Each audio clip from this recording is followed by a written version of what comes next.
Good morning, Year 6, and welcome to your Tuesday's English lesson. So today we're going to look at spelling, punctuation and grammar, in particular cohesion across paragraphs. That's making sure our paragraphs link and connect. Okay, they're not just one random paragraph about one thing that doesn't smoothly lead into the next. So, cohesion across paragraphs. You need to be able to identify a wide range of cohesive devices, explain how they can be used to link ideas across paragraphs and apply them in your own writing. So in order to do this, you need to be able to identify what a cohesive device is, describe the effect created by using different cohesive devices, and to be able to select and apply appropriate cohesive devices to your own writing. So let's look at an activity. So have a go at answering these in a Word document, discussing them with your parent or sibling. What is a paragraph? Why do we use them? What's the point? When do we start a new paragraph? And how can we link ideas in and across paragraphs? Okay, now I know it says talk to the other children in your group, but try and talk to maybe another family member, or you could even just talk to yourself and write some of your ideas down. Okay, how many different ways can you think to link a paragraph? What types of words or phrases might we use? Think about different word classes, maybe conjunctions. What types of conjunctions? Pause the lesson here and have a go at that activity. Okay, so when the ideas within and across paragraphs link well together, we say the paragraph has cohesion. Okay, so what does cohesion do? Again, pause the lesson here, have a discussion either with yourself or if there's a parent nearby, try and tell them what cohesion is. Think of it as glue. Okay, so it keeps order in the paragraphs. It keeps ideas that are similar together, and it makes it easier for the reader to understand the text. If you think about when you're doing your reading comprehensions and you are asked a specific question about a specific thing, if you know that there's an area of that text that talks about that, it's much easier to find than if one paragraph might talk about it, then in 6 paragraphs time it talks about it again. Okay, it also allows your text to flow more smoothly, so it's an easier text to read. And it also provides those links between those ideas. Okay, so repetition is a cohesive device. So repeating a key word or phrase helps the reader to hook onto the topic thread and reaffirms what the important information is. Okay, so can you see how repetition is used in these short paragraphs? Jasper looked up at the sky and a sense of panic began to set in. It would soon be dark and he was not home. The street lamps flickered above his head, threatening to light. The darkness was looming menacingly. Only yesterday he had promised to avoid the blackness of night. Only yesterday he had promised to never get caught. Yet here he was, out in the street, with the blackness poised, ready to envelop him. It arrived. The promise was broken and Jasper felt the changes begin.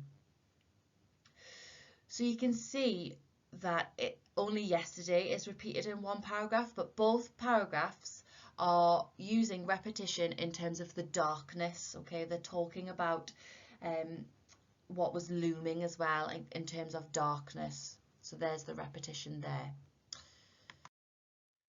Okay, adverbials. Now, these can help create a connection between paragraphs and so that help the ideas move through more smoothly. They can be used within or to begin sentences or paragraphs. Remember, we have fronted adverbials that we sometimes use to connect paragraphs. For example, in a story, okay, you might have after that, comma, as your next paragraph. So we've got different types of adverbials here. We've got time, which are things like when something happened, okay? So later, after a while, firstly. Contrast. So this would be really important, Year 6, if you're writing your balanced argument or your discussion text, okay, to give both sides to make it a balance. So you might say why Carrie had found the evacuation more difficult. And then you might say, on the other hand, Willie also found the evacuation difficult because, and you would start like that.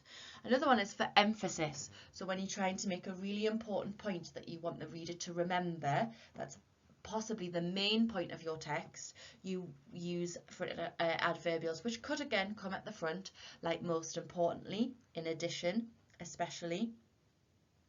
And then we also have cause and effect. So these are really good if you are summing up your ideas in a final paragraph, in a conclusion.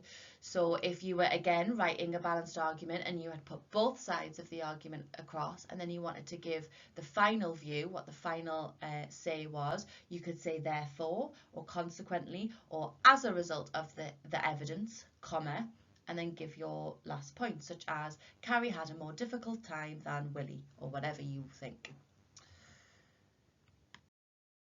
Okay.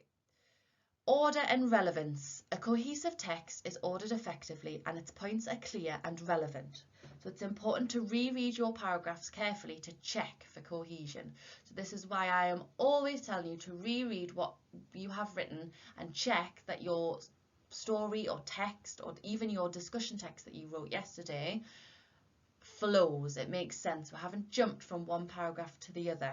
Okay, again, even connecting your for with your against, you'd use that adverbial on the other hand, or in contrast, or however, and that would still create cohesion. So things to consider. Are the sentences or paragraphs presented in the best order they could be, or can you switch them around and does it read a little bit better? Does it read more smoothly? Okay, does each point follow each other? So for example, have you put reasons for and then put reasons against, or have you put reasons for and then a conclusion and then against? That wouldn't make sense. Okay, are your paragraphs relevant and clear, or does it jump around too much, just like the example I've just said? Okay, we don't want the reader to be confused. We want to know exactly what you are trying to say. Okay, the next cohesive device is ellipsis. Now this means leaving out words or phrases which are expected or predictable.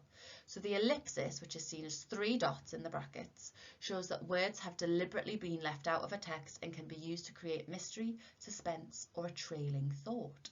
However, an ellipsis does not always use the ... For example, Sarah had been feeling very unsettled recently, but she didn't know why.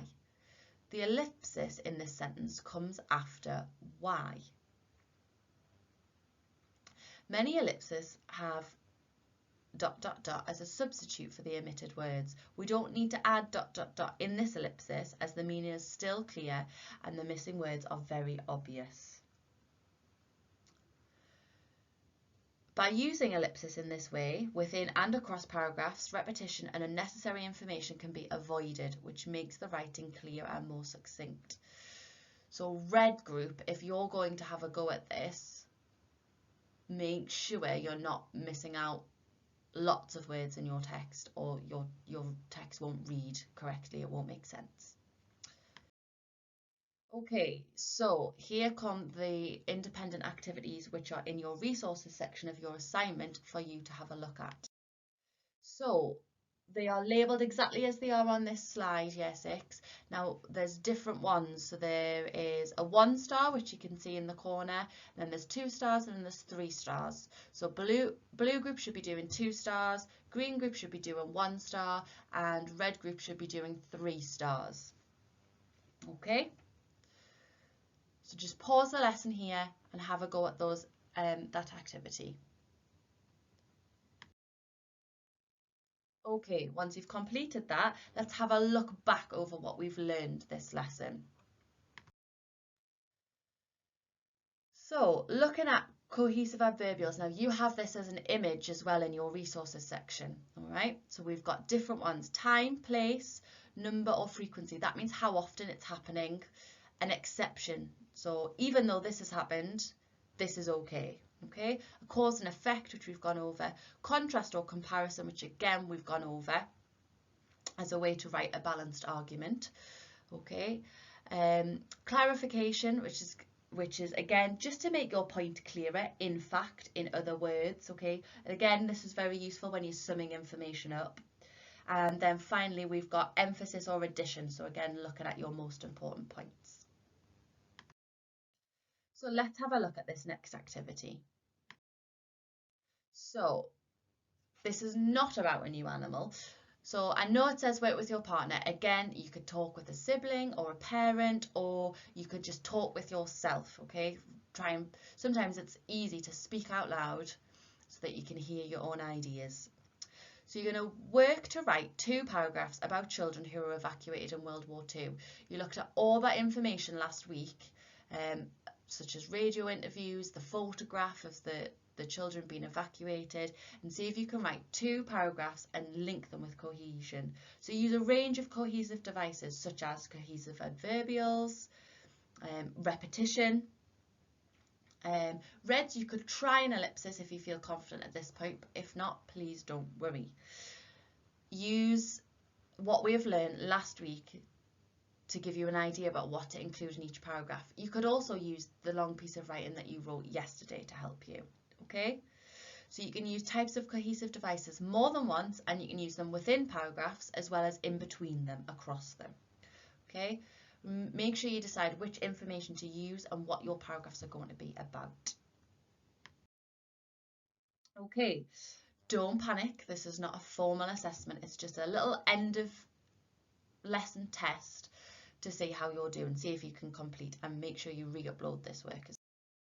So this will be in your resources under mini test, and you can just attach the work that we've shown in the video tutorial, and then I can have a look at how we're doing with this.